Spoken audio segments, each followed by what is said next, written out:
Sejam todos bem-vindos mais uma vez à Educação MZ.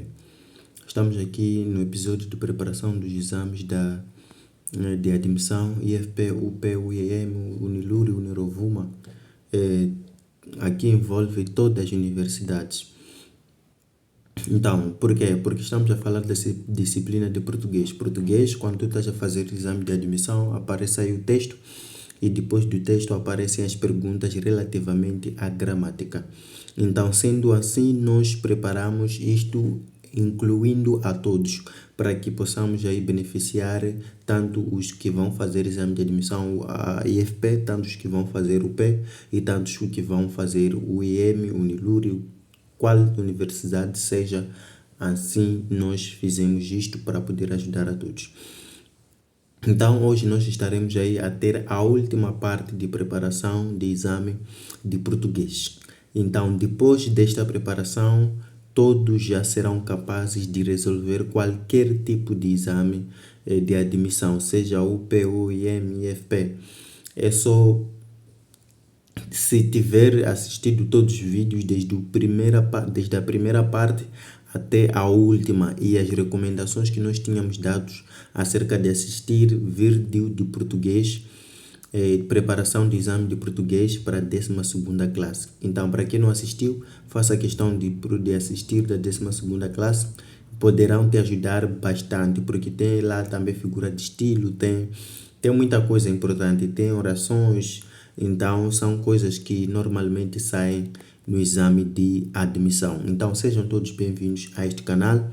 Se ainda não se inscreveu, faça a questão de se inscrever agora, porque ainda traremos aqui mais disciplinas.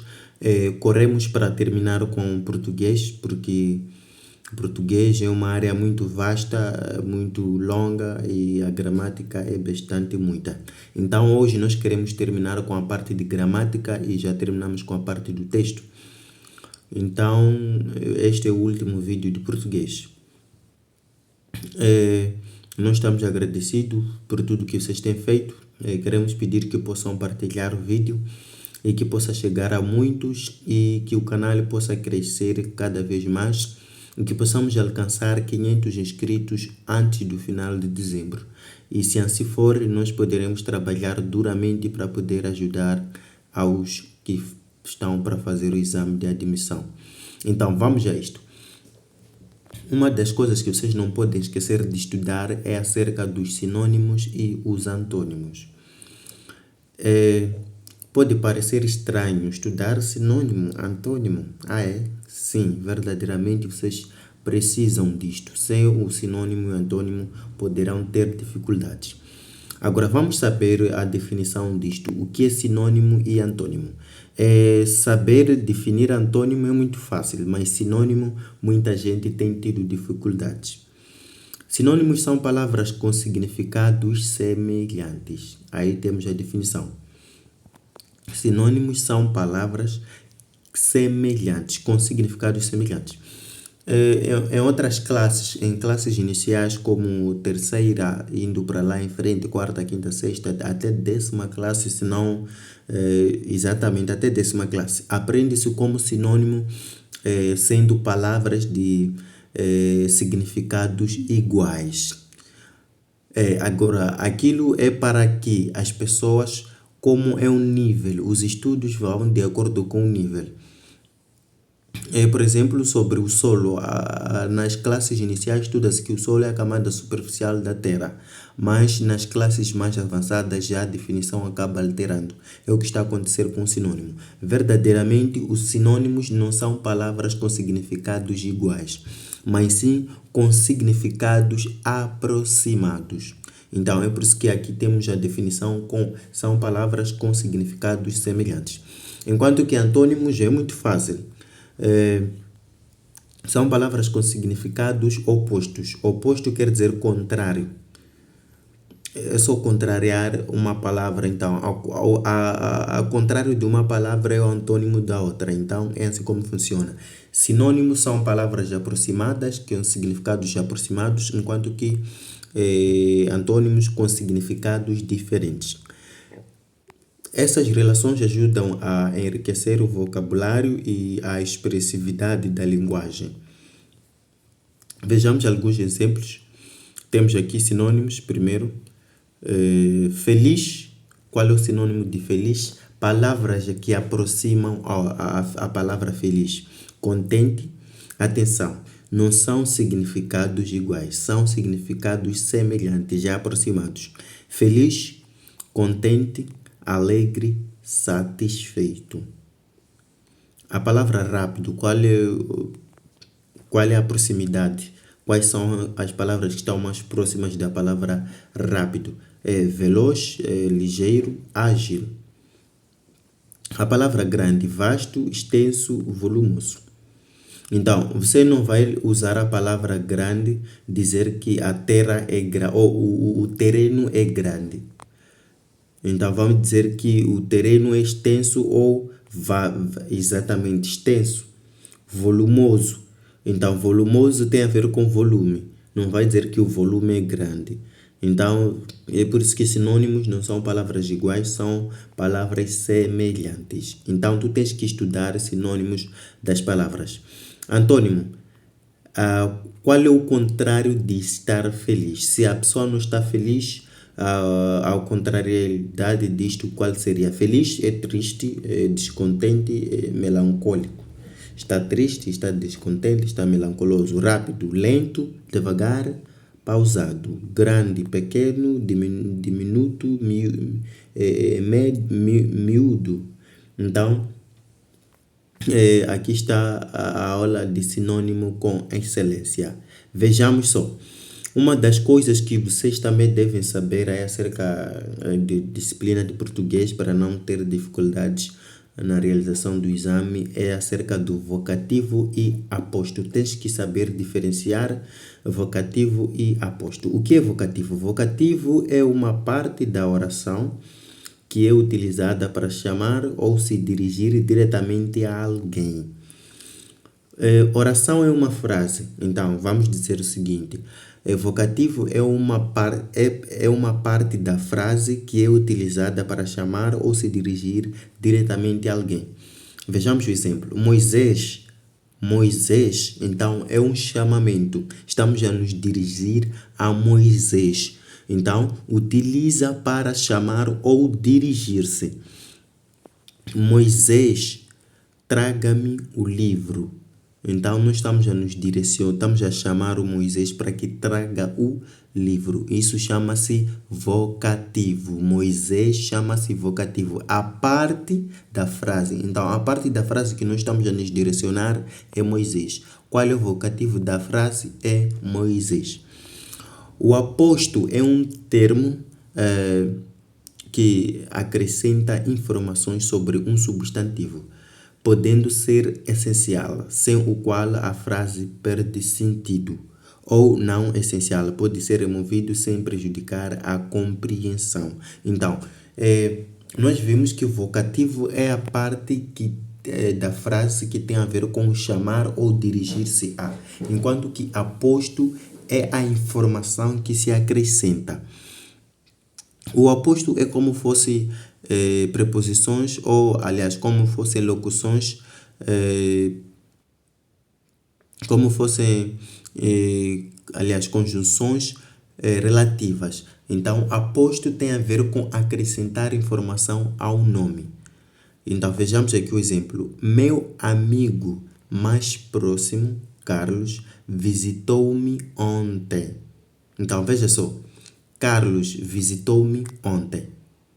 A frase normal seria assim: Carlos visitou-me ontem. Então, uma vez que nós queremos acrescentar informações para Carlos, vamos dizer meu amigo mais próximo. Ao referir que meu amigo mais próximo, está a referir-se à mesma pessoa que é o Carlos. Então, isso chama-se de aposto. Palavras o termo que usa-se para acrescentar informações ao nome. Então, nós temos o nome Carlos. Meu amigo mais próximo, Carlos, visitou-me ontem. Então, a frase simples sem o aposto seria Carlos visitou-me ontem. Então, o meu amigo mais próximo seria o aposto. Então, aí está a diferença entre vocativo e aposto. Atos de fala. Temos que saber identificar os atos de fala: assertivo, declarativo, expressivo, diretivo e compromissivo. Vejamos só: assertivo. Expressa uma afirmação sobre o mundo, buscando informar ou afirmar algo. Então, assertivo tem a ver com expressar uma afirmação sobre o mundo. Então, o Sol é uma estrela. Então, é uma informação relativamente ao mundo. O Sol é uma estrela. Então, estamos a afirmar alguma coisa. Então, estamos a informar que o Sol é uma estrela. Isso é assertivo. Declarativo. Utilizado para realizar uma ação ao proferir a sentença, como casar, demitir, entre outros. Então, o declarativo tem a ver com proferir uma sentença, quer dizer, determinar. Atenção, não é para confundir assertivo com declarativo. Assertivo dá informação e afirma alguma coisa, enquanto que declarativo determina algo. Eu vos declaro marido e mulher. Então, aqui nós estamos a determinar. Expressivo reflete emoções, sentimentos ou estados mentais do falante. Então, expressivo, o ato de fala expressivo está mais claro. Expressivo, a pessoa expressa-se. Então, para que tu possas se expressar é através dos sentimentos ou emoções. Então, o ato expressivo usa-se mais as emoções e sentimentos mentais. Quer dizer, isso estamos a falar da psicologia. Então, estou tão feliz por sua conquista. Então, essa é a expressão, é o sentimento que a pessoa tem com a conquista da outra pessoa. Então, estou tão feliz por sua conquista. Então, não confunda assertivo, declarativo, expressivo. Expressar sentimentos, emoções. Diretivo, busca influenciar o ouvinte a realizar uma ação. Veja só, diretivo, busca influenciar o ouvinte a realizar uma ação. É como quisesse convencer, exatamente. Seria melhor usar esta palavra, convencer o ouvinte a realizar uma ação. Por favor, feche a porta. Então, essa palavra, por favor, feche a porta, é uma maneira de convencer a pessoa que ouve. Compromissivo. Compromete o falante com uma ação futura. Prometo que vou te ajudar. Então, compromissivo. Há um compromisso. Então, comprometer em ajudar. Prometo que vou te ajudar. Então, aqui temos os atos de fala. Tens que saber diferenciar atos de fala. Uma das coisas que vocês não devem saber é acerca do discurso. O discurso direto, indireto, discurso direto livre, discurso indireto livre. Muita gente só sabe que existe o discurso direto e indireto. Discurso direto é uma informação recebida, é uma informação natural sem haver mudança nenhuma. Por exemplo, o João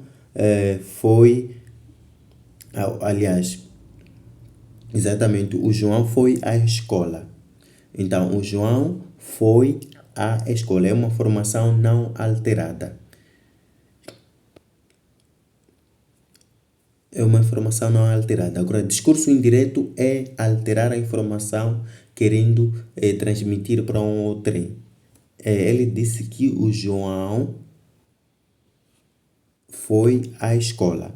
Então, existe outro discurso que é chamado de discurso direto livre e discurso indireto livre. São esses que nós temos que ter o domínio. O discurso direto e indireto, esses muita gente conhece. Agora, o discurso direto livre e indireto livre, muita gente não tem relativamente muita informação a isso.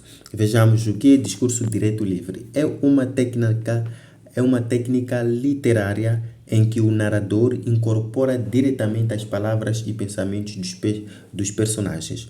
Então, veja só o que é que acontece com o discurso direto livre.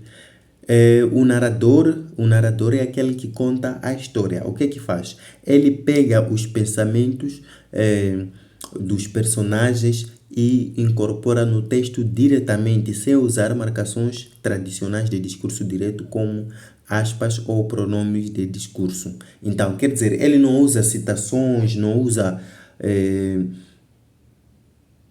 outras técnicas que têm a ver com como elaborar um texto. Ele só apenas pega os pensamentos dos personagens e coloca e forma aí o seu texto. Então, isso chama-se discurso direto livre. Pegou aquilo que as personagens fizeram, pensaram, tudo mais, sem dar citações entre aspas ou entre parênteses, tudo mais. João olhou para o céu. Que dia magnífico! Era um momento perfeito para realizar seus sonhos, pensou. Nada o impediria agora. Então veja só que aqui o narrador apenas pegou a informação e colocou no texto. Então isso chama-se discurso direto livre. Antes disso, nesse exemplo, as palavras e pensamentos de João são apresentados de forma integrada ao texto, sem a necessidade de indicadores típicos de discurso direto. Então, veja só, integrada quer dizer inteiramente. As palavras, os pensamentos de João são levadas inteiramente e colocadas no texto. Então, isso chama-se discurso direto livre. É como fosse past copy-paste. Então, o narrador leva a história assim como está, sem alterar nada e sem usar outras técnicas. Discurso indireto livre é uma técnica literária em que as palavras do narrador se fundem com as dos personagens, resultando em uma mistura de estilos sem o uso explícito de marcadores de discurso direto ou indireto. Agora, no discurso indireto livre, aqui já a cena é a outra. O narrador, a pessoa que conta a história, quer dizer, altera alguma coisa, quer dizer, no seu pensamento, mistura com o pensamento dos personagens, resultando numa mistura de estilos. Então, essa mistura de estilo faz com que o texto seja mais chamativo. Vejamos aqui. Paulo caminhava pela rua, perdido em pensamentos. O sol começava a se pôr e ele se perguntava se deveria revelar seu segredo. Era difícil decidir, mas a resposta se formava em sua mente. Neste caso, a linha entre os pensamentos da personagem, discurso direto, e a narração do autor, discurso indireto, se torna sutil, proporcionando uma experiência de leitura mais envolvente. Então, o discurso livre indireto livre tem a ver com deixar o leitor a desejar a leitura, enquanto que o discurso direto livre não deixa o leitor a desejar a leitura, porque o pensamento dos personagens mantém, não muda-se nada. Enquanto que aqui, no discurso indireto livre, há uma mistura entre o pensamento do narrador com o pensamento das personagens. Uma das coisas que vocês também devem conhecer é acerca das interjeições. O que são interjeições? As interjeições são palavras ou expressões que exprimem emoções, sentimentos, estados de espírito ou reações súbitas. Interjeições seria como fossem palavras ou frases exclamativas. Então, para quem viu aí sobre tipos de frases, nós falamos aqui sobre tipos de frases. Então, se não assistiu o segundo vídeo, faça questão de assistir, tu poderás encontrar aí. Acho que é no terceiro vídeo que fala sobre tipos e formas de frases. É no terceiro. Então, interjeições é como fossem palavras ou ou frases exclamativas. Por quê? Porque uma frase exclamativa tem a ver com expressar sentimentos, emoção, tudo mais. É o que está a acontecer com as interjeições. São palavras ou expressões que exprimem emoções, sentimentos. Aliás, emoções, sentimentos, estados de espírito ou reações súbitas. Elas não têm uma função gramatical específica na estrutura da frase. Então, não tem nada a ver com gramática. Então, não tem nenhuma função gramatical. As interjeições não têm nenhuma função gramatical. Vejamos só. A primeira interjeição que nós temos, a. Então, veja só, essa expressão a,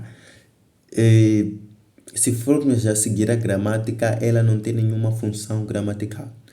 A, então, expressão de surpresa, admiração, alívio ou compreensão. Afinal estás a dizer isso. Já entendi, sim. Admiração, surpresa, então alívio, estou livre, tudo mais. Então, as interjeições têm a ver com isto e não tem nada a ver com a função gramatical. Ops, indica um erro ou engano. Ops, falhei. Uau, demonstração de espanto, admiração ou surpresa. Uau, que bonito. Uau, que lindas flores. Então, mais ou menos por aí.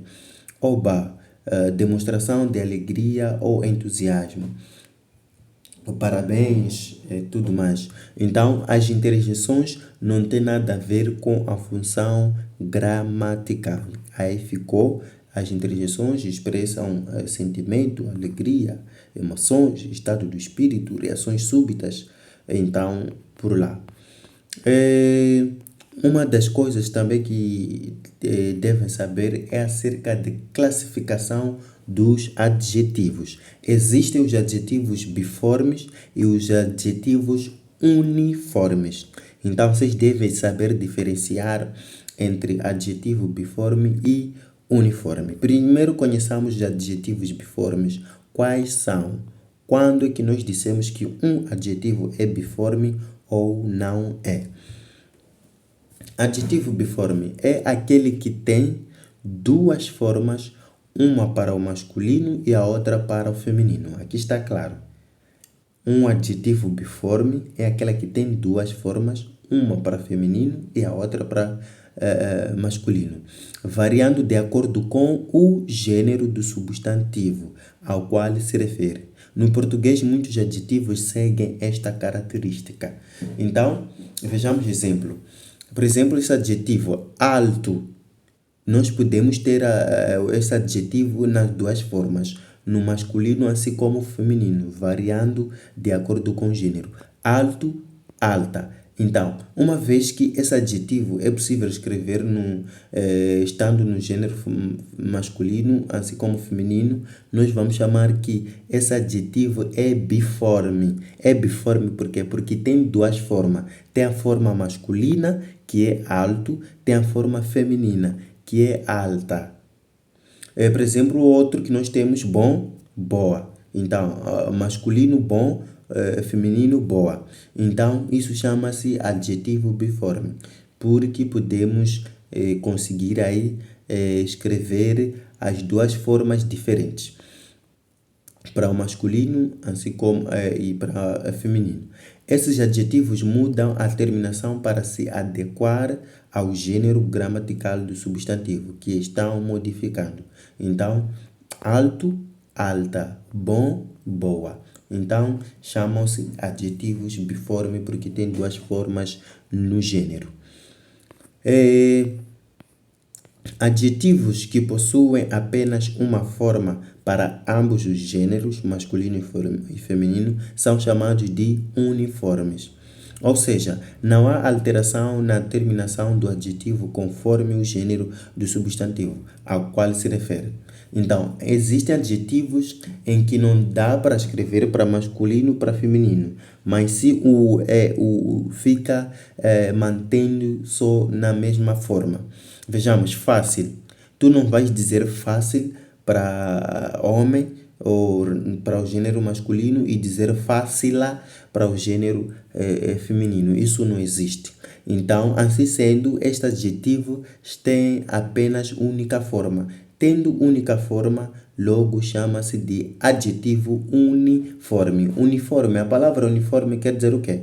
Quer dizer algo comum para todos. Então, sendo adjetivo uniforme, tem a mesma forma para o gênero masculino, assim o feminino. Quer dizer, não muda. Vejamos aqui, fácil para ambos os gêneros. Elegante para ambos os gêneros. Verde para ambos os gêneros. Nesses casos, a mesma forma do adjetivo é utilizada, tanto para substantivos masculinos quanto femininos.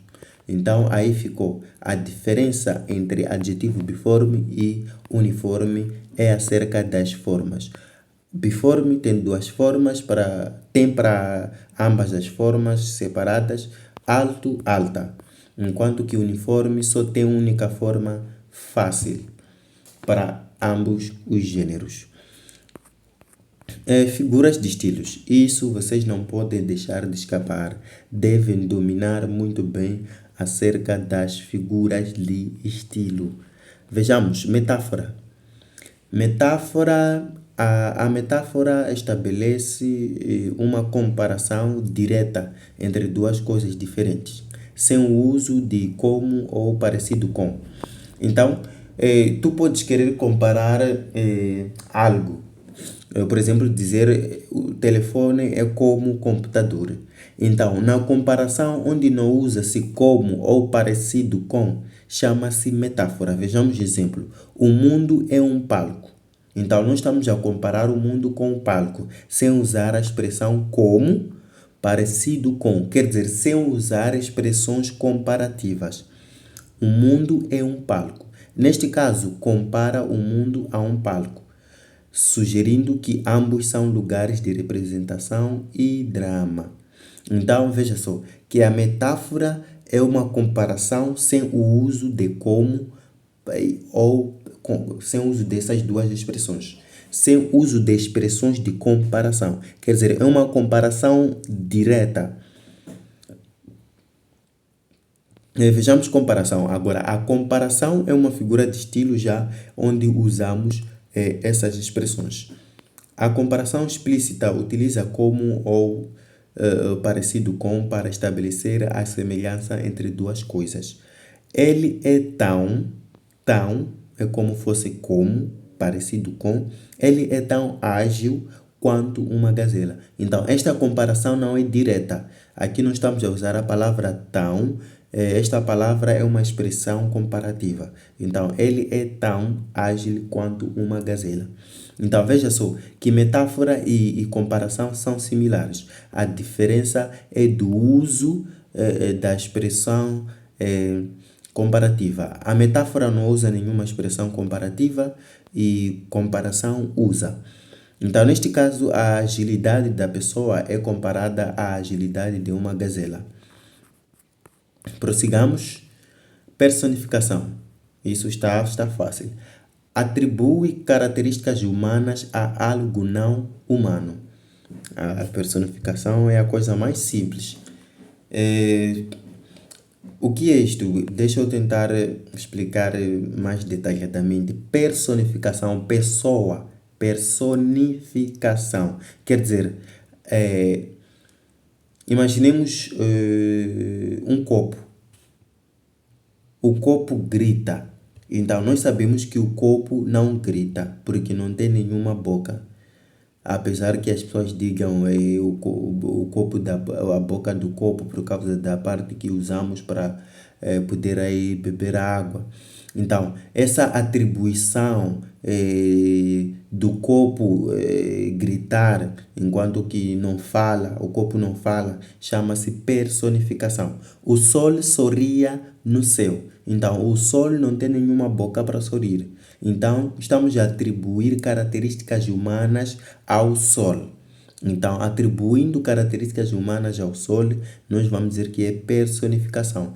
são figuras de estilo. Neste caso, o sol é personificado ao ser descrito como sorrindo. Então, aqui nós estamos a descrever que o sol está a sorrir, mas isso não acontece com o sol. Isso chama-se personificação. Hipérbole. Hipérbole ou exagero.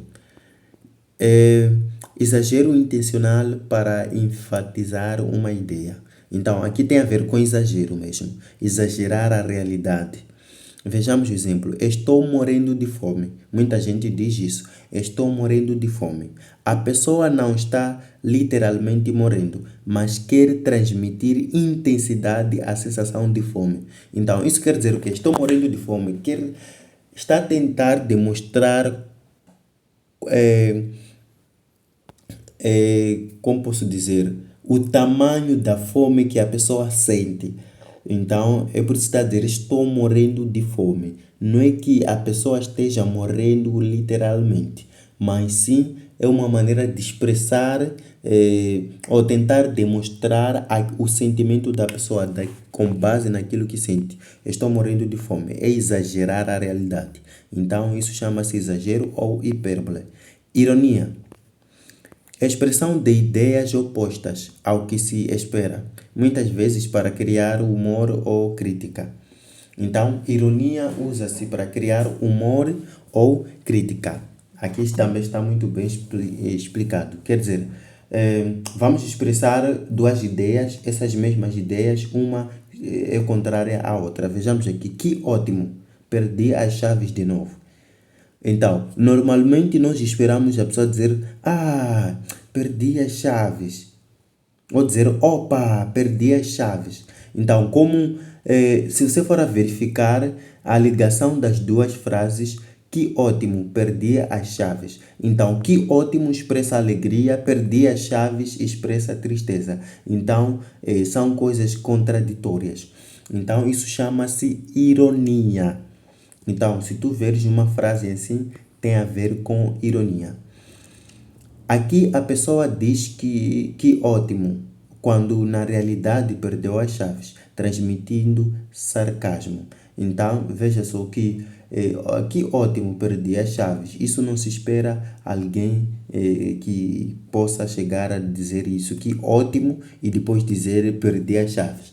Esperava-se dizer que ótimo, ou tenho um carro novo, ou ou recebi um carro novo, ou alguma coisa parecida, para que combine com a primeira expressão. Mas veja que a primeira expressão é a que está a contrariar a segunda, ou a segunda está a contrariar a primeira. Metonímia, figuras de estilo. Usa uma palavra para representar outra com a qual está relacionada. Usa uma palavra para representar outra com a qual está relacionada. As vozes do palco aplaudiram. Então, aqui, vozes. Aqui, as vozes do palco refere-se à plateia. Então, além de dizer a plateia do palco aplaudiu, está-se a dizer as vozes. Então, ao referir vozes, refere-se à plateia. Então, está-se a relacionar entre vozes e a plateia, que está aplaudindo. Estas figuras de estilo adicionam expressividade e criatividade à linguagem, transmitindo significados além do sentido literário das palavras. Então, temos aí metonímia, ironia, hipérbole, exagero, personificação, comparação, metáfora. Então, vocês vão assistir o vídeo da 12ª, lá tem anáfora, tem antítese. Então, é necessário que vocês também saibam acerca esses outros estilos. Então, vejamos aqui, ainda temos esses duas figuras. Onomatopeia. Reproduz o som associado a algo. O cachorro late au. Então, é reprodução de som relacionado a qualquer coisa. Então, quer dizer, imitar som. Aqui, au imita o som do latido de um cachorro. Então, se fosse gato, miau, miau. Então, o gato mia, miau, miau. Então, essa expressividade chama-se onomatopeia. Então, as figuras de estilo são usadas mais com os poetas, porque os poetas têm mais, têm aquele sentido de querer deixar o poema mais bonito. Então, vejamos aqui, Sinédoque usa uma parte para representar o todo ou vice-versa. Então, o Sinédoque tem a ver com apresentar o todo. Todos os olhares estavam voltados para ele. Neste caso, olhares representa as pessoas como um todo, enfocando a atenção deles em uma pessoa específica.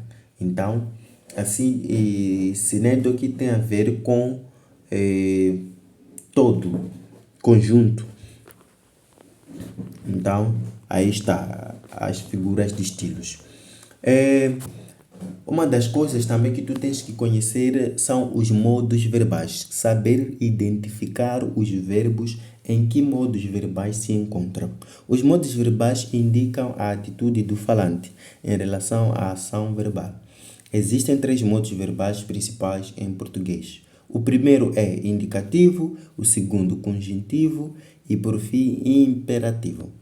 Vejamos, indicativo expressa uma ação certa, real, objetiva, que ocorre ou ocorreu de fato. Então,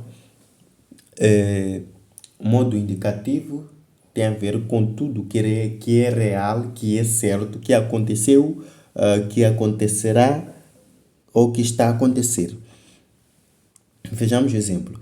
Ele trabalha todos os dias. Então, o modo indicativo expressa uma ação certa, real, objetiva que ocorre ou ocorreu de fato. Aí está a expressão ele trabalha todos os dias. Este é o modo indicativo. Conjuntivo expressa uma ação duvidosa, incerta, hipotética, desejada, possível, mas não certa.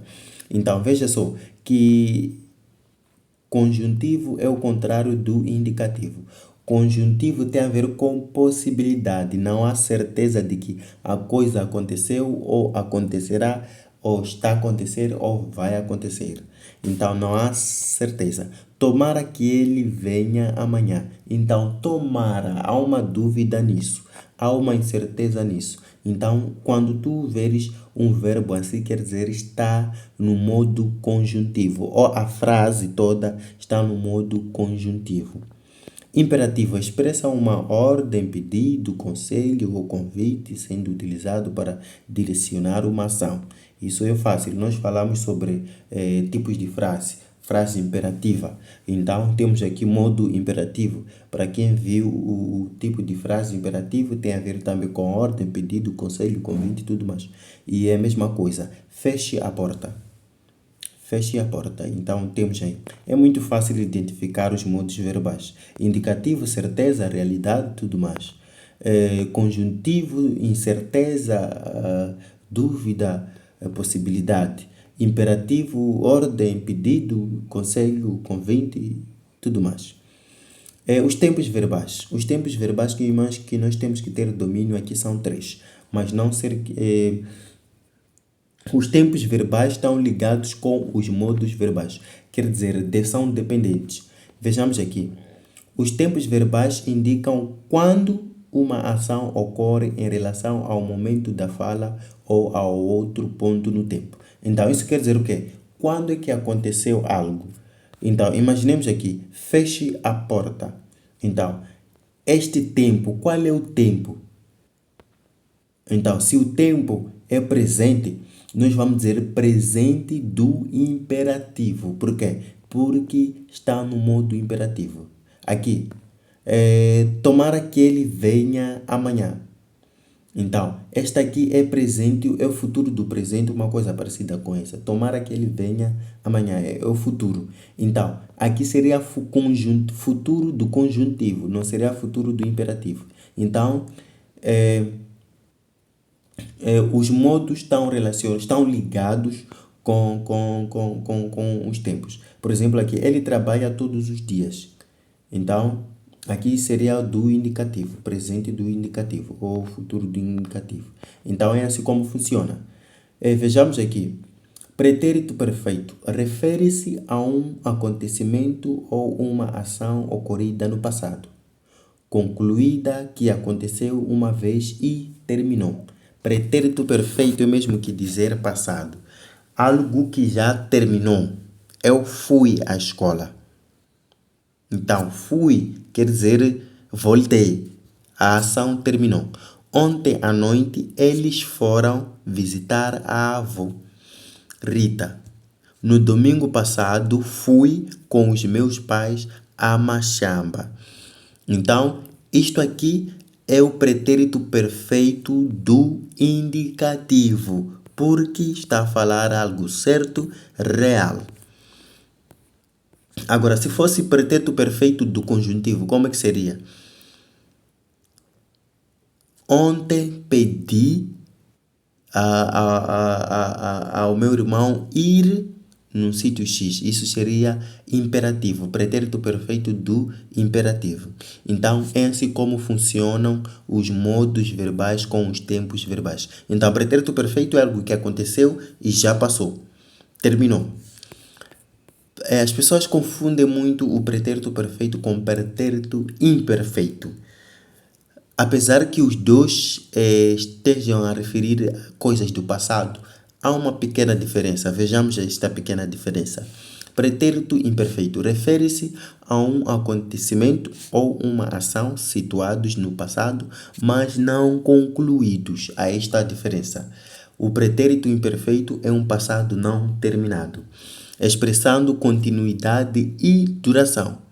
Usamos também o pretérito imperfeito para situar vagamente num tempo passado em fábulas e contos. Então, o pretérito imperfeito é um passado não terminado, enquanto que o pretérito perfeito é terminado. Eu fui. Fui quer dizer fui, já voltei. Agora, o imperfeito é um passado não terminado. Quando era pequeno, passava as férias com os meus avós. Passava, quer dizer, ainda havia uma continuidade. Passava, passava. Agora, passei as férias com os meus avós. Isso quer dizer terminou. Terminou, passava. Passava e passei são coisas diferentes. Passei é pretérito perfeito porque o trabalho terminou. Agora, passava quer dizer ainda continua. Para quem entende acerca do verbo no gerúndio, por exemplo, fazendo. Então, fazendo, comendo, brincando, falando. Então, isso tem a ver com o verbo estar no gerúndio. Quer dizer, fazendo. A pessoa ainda não terminou o trabalho. É o que está a acontecer aqui. Passava. Então, fazia. Comia. Então, comia e comi são coisas diferentes. Comi é porque já terminei. Comia é porque ainda naquele momento passado eu ainda comia. Então, quer dizer, a ação permanecia até um determinado tempo. Então, isso chama-se um perfeito, um pretérito não perfeito. É por isso que este pretérito perfeito é um pretérito que já passou, é por isso que chama-se de um pretérito perfeito. Quer dizer, é um passado já terminado. E o pretérito não perfeito, que é imperfeito, é um passado não terminado. É por isso que chama-se pretérito imperfeito. Porque é algo que aconteceu no passado, mas com um tempinho continuado. Então, espero que tu tenhas entendido isto e isso poderá te ajudar bastante. Pretérito mais que perfeito refere-se a um acontecimento ou uma ação ocorrida no passado, no momento anterior ao outro acontecimento também passado. Então, veja aqui no pretérito mais que perfeito temos duas ações que ocorreram no passado. Uma aconteceu e seguiu a outra. Quer dizer, um acontecimento seguindo outro acontecimento também no passado. Antes de chegares, ele já falara. Quer dizer, antes de chegares no passado, ele já falara. Então, o falara está a mostrar que está no mais que perfeito sobre o trabalho com o professor. Nós já víramos o filme antes de comprarmos o livro com o mesmo título. Por exemplo, aquele filme do Peregrino, antes de você comprar o livro do Peregrino, então você já vira o filme. Então, são acontecimentos do passado, ambos nos passados, quer dizer, antes que uma acontecesse, outra já tinha acontecido. Quer dizer, antes que visse nós viramos o filme antes que comprássemos o livro. Antes de comprar o livro, eles já tinham visto o filme. Então, isso chama-se pretérito mais que perfeito. Veja só que são coisas muito simples. É só questão do entendimento. Classificação das palavras quanto à posição da sílaba tônica. O que é sílaba tônica? Sílaba tônica é aquela sílaba na palavra em que, quando tu falas, necessita de expressar mais ou, quer dizer, é aí onde tu emites mais voz. Então, isso chama-se sílaba tônica. Por exemplo, palavra, palavra. Então, aonde que tu fazes mais esforço? É na sílaba lá. Então, a sílaba lá é uma sílaba tônica, porque é aí onde tu gastas mais energia. Palavra, palavra. Por exemplo, cérebro, cérebro. Então, a sílaba tônica é C, porque é no C onde usa-se mais força. Por exemplo, a palavra sílaba. Então, si é a sílaba tônica. Então, e nós queremos classificar as palavras quanto à posição das sílabas tônicas. Então, temos aí as palavras agudas, temos aí as palavras. Temos aí as palavras graves e as palavras esdrúxulas. Então, nós queremos classificar essas palavras quanto à posição da sílaba tônica. Então, vamos a isto. As palavras são classificadas em relação à posição da sílaba tônica, que é a sílaba com a maior intensidade sonora. Então, a sílaba que tem mais intensidade sonora na frase chama-se sílaba tônica.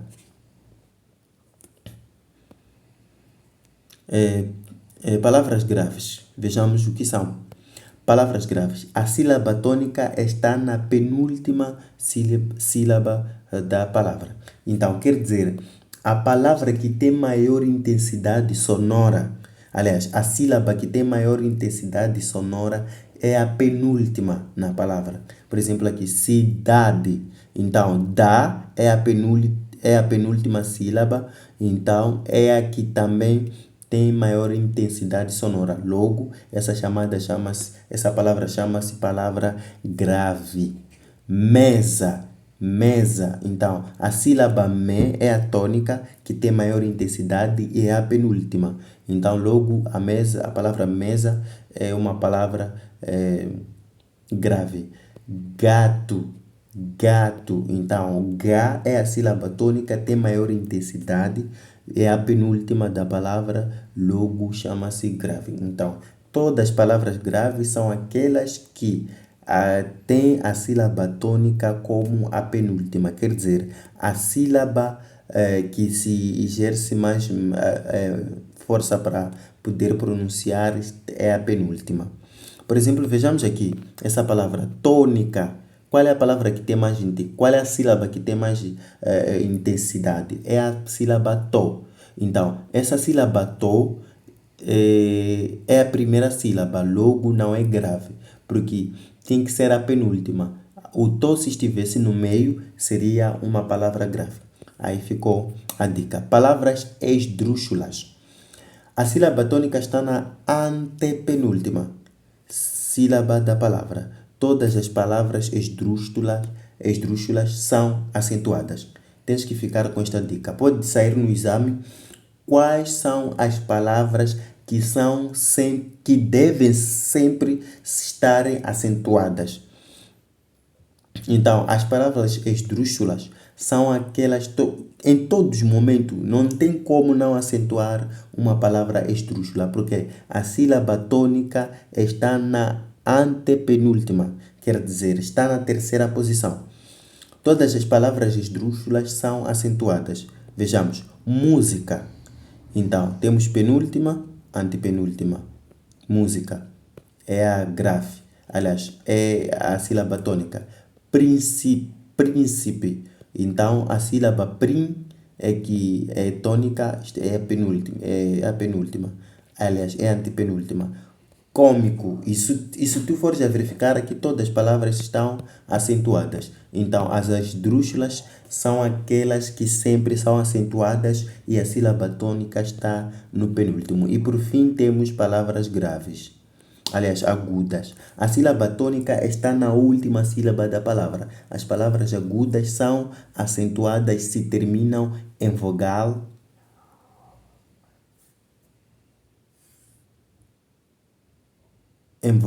ou em M. Então, vejamos aqui. Avô, pé, além. Essa classificação é fundamental para as regras de acentuação gráfica em português. Então, se tu queres saber acerca da acentuação das palavras, é só estudar este caso, essas definições. Palavras graves é porque a tônica é a penúltima. A esdrúxula é a antepenúltima e sempre são acentuadas. E grave está na última. Então, vamos ver os nossos exemplos. Avô.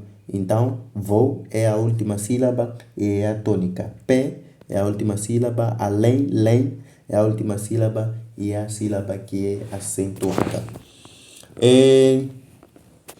Temos que saber o que é uma frase relativa. Sabendo uma frase relativa, tu já sabes o que é uma conjunção relativa. E além disso, também saberás o que é uma oração relativa. Então vejamos aqui. Uma frase relativa, também conhecida como oração relativa, é uma construção gramatical que fornece informações adicionais sobre um substantivo na frase. Essa oração é introduzida por pronomes relativos como que, quem, cujo, onde. Então aí temos os pronomes relativos ou as conjunções relativas. Cujo, quem, onde, que. Então, frase sem oração relativa. O livro é interessante. Então, esta frase não tem nada a ver com pronome relativo, por isso que não vamos chamar de frase relativa. Frase com oração relativa. O livro que eu li ontem é interessante. Então, que eu li ontem. Veja só que nós acrescentamos muita coisa. Que eu li ontem. Então, só estava assim. O livro é interessante. Então, por acrescentarmos que, logo temos que acrescentar também outros dizeres. Eu li ontem. É interessante. Então, neste exemplo, que eu li ontem é a oração relativa, que fornece mais informações sobre o livro. Então, aí já temos as locuções relativas, temos orações relativas e temos frase relativa. Acrescenta informação acerca do substantivo. Substantivo é nome. Tipos de pronomes. Também devem conhecer os tipos de pronomes. Temos aqui pronomes possessivos, pronomes demonstrativos, pronomes indefinidos e pronomes pessoais. Vamos ver o que são pronomes possessivos. Possessivo, isso está claro. Pronomes, nós também vimos aí o significado de pronome. Pronome é aquilo que substitui o nome. Então, o que são pronomes possessivos? Pronomes possessivos. Esses pronomes indicam posse ou relação de pertencimento. Quer dizer, indica que alguém tem alguma coisa ou tomou alguma coisa ou alguma coisa lhe pertence. Então, todos os pronomes que indicam posse ou tomada de alguma coisa ou pertencimento de algo, isso chama-se pronome possessivo. Vejamos, meu caro. Então, este meu que está sublinhado é um pronome possessivo. Meu, minha, nossa, nosso, vosso. Então, esses todos são chamados de pronomes possessivos porque exprime posse. Indica posse, quer dizer pertencer a alguma coisa ou ter algo. Indica que o carro pertence à pessoa que fala. Então, pronome possessivo tem a ver com ter alguma coisa ou pertencer a algo, pertencer a alguém. Pronome demonstrativo, isso também está claro, demonstrar, indica a posição ou a distância entre o falante e ouvinte e objeto mencionado. Este é o meu livro. Então, este é um pronome demonstrativo. Este, esta, aquele, aquela, aqui. Então, aliás, este, esta, aquele, aquela. Então, esse, essa. Então, isso chama-se pronome demonstrativo. Indica a posição em que a coisa se encontra. Este livro, este é o meu livro. Refere-se a algo próximo ao falante. Agora, atenção, não é para confundir meu caro com este é o meu livro. Aqui nós temos o pronome demonstrativo, aliás, possessivo, que é meu. Mas nós estamos a falar do este, que está a indicar onde que está o livro da pessoa. Então, refere-se a algo próximo ao falante. Este é o meu livro. Aquele está longe, está distante. Então, aí temos os pronomes demonstrativos. Pronomes indefinidos. Refere-se a algo de maneira vaga, sem especificar exatamente quem ou o que. Então, sem identificar quem ou o que. Alguém telefonou para você. A pessoa não é especificada. Então, isso chama-se pronome indefinido. Pronomes pessoais. Esses são os mais famosos. Os pronomes pessoais representam as pessoas do discurso. Quem fala, com quem se fala, de quem se fala. Eu gostaria de uma xícara de chá. Então, eu é o pronome pessoal. Então, pronome pessoal, como eu estava a referir, são os mais famosos. Eu, tu, ele, ela, nós, vós e nós.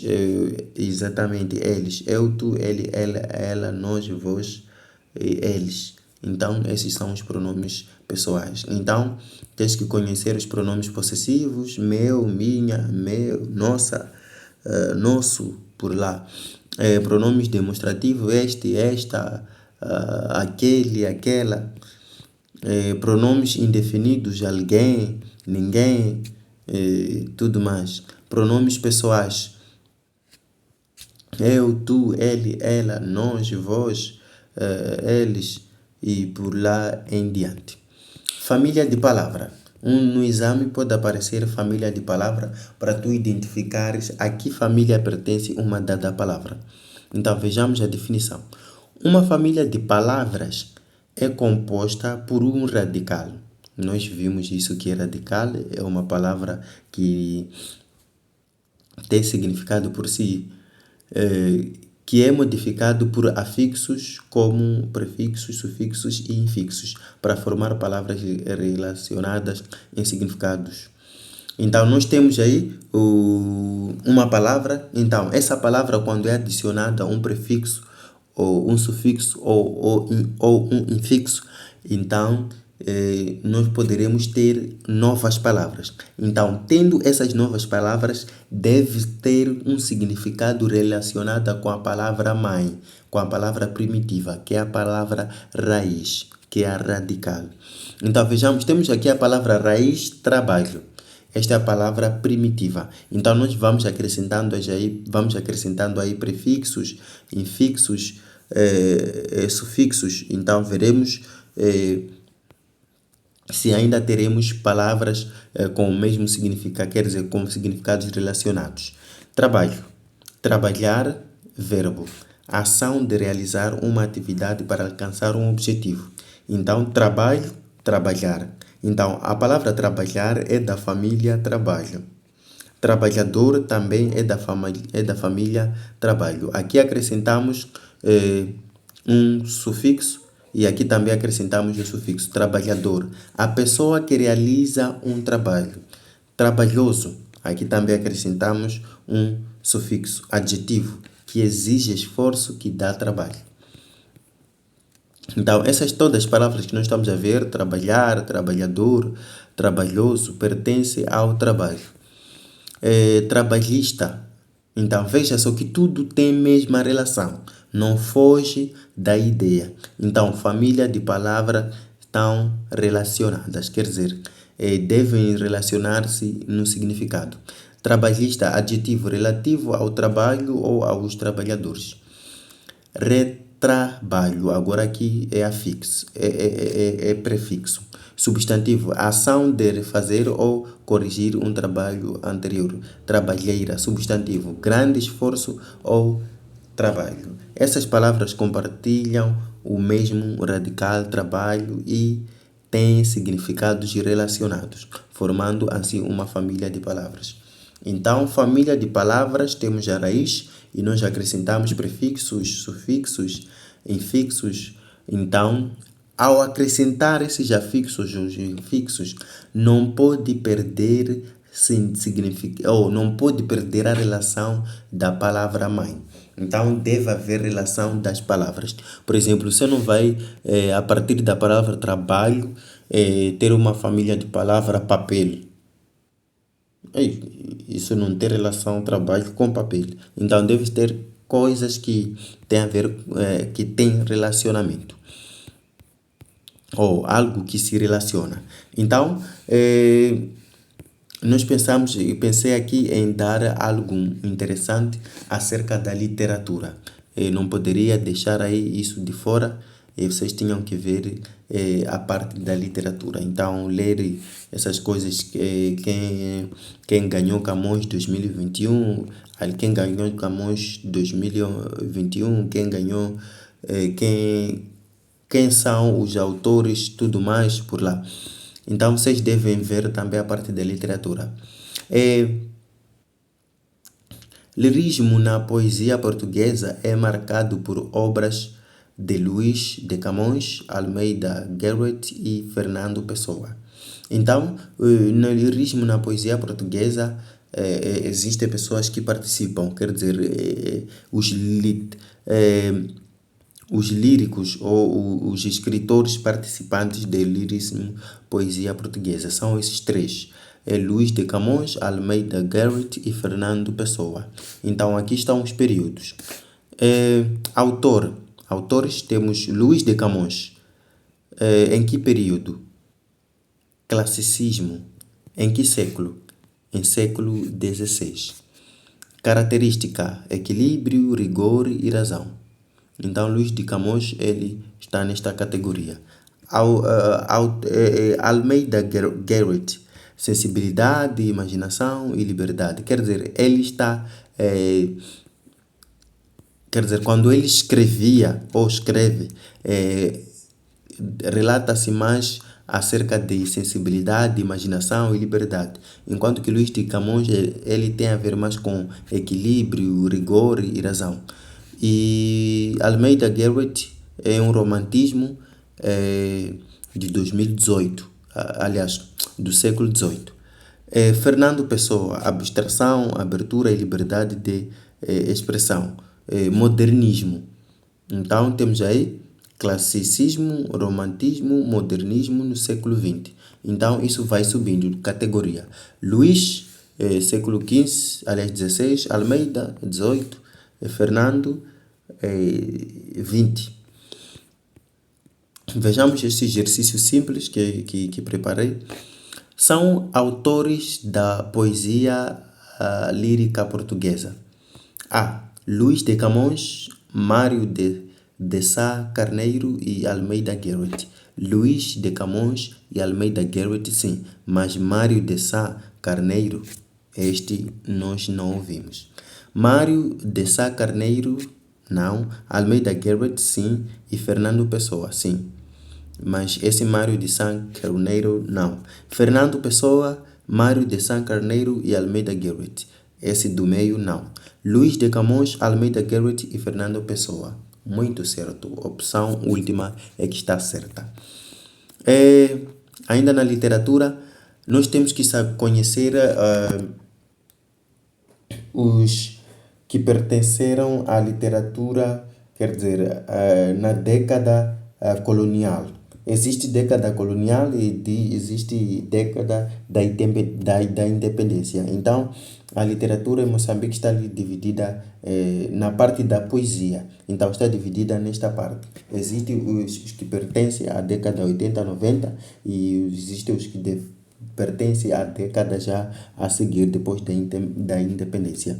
Então, alguns dos autores moçambicanos destacados na escrita literária em prosa após o período colonial nas décadas de 80 e 90 incluem Mia Couto, Paulina Chiziane e Ungolani Baka Kossa. Então, esses pertencem após período colonial, na década 80 e 90.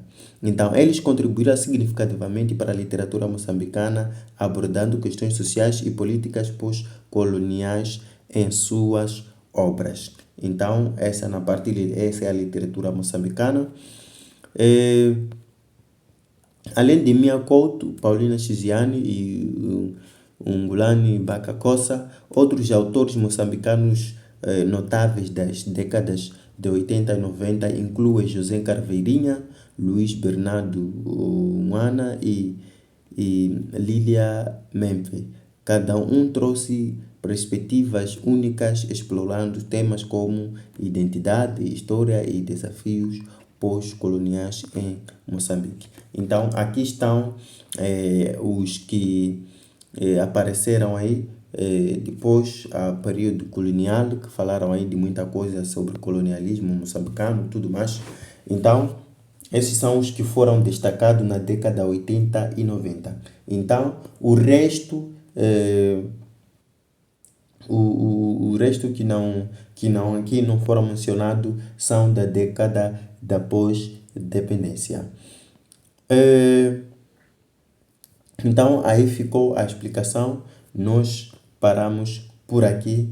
É muito bom se preparar para exames de admissão e nós estamos agradecidos. Esperamos que tenhamos ajudado bastante. Partilhe este vídeo. Sabemos que muita gente está à procura disto e isso poderá ajudar a todos. Então, esperamos que Deus possa vos abençoar ricamente com esta preparação. E esta é a última parte e de hoje em diante vocês estão preparados para fazer o exame de português. E esperamos em outros vídeos, porque ainda temos mais disciplinas por cumprir. Temos a física, inglês, história, matemática. Então, por lá em diante, nós vamos fazendo parte em parte para darmos o nosso melhor e conseguirmos fechar com aquilo que nós temos. Então, esperamos que tenhamos ajudado. Não esqueçam de partilhar com os outros e até a próxima. Muito obrigado.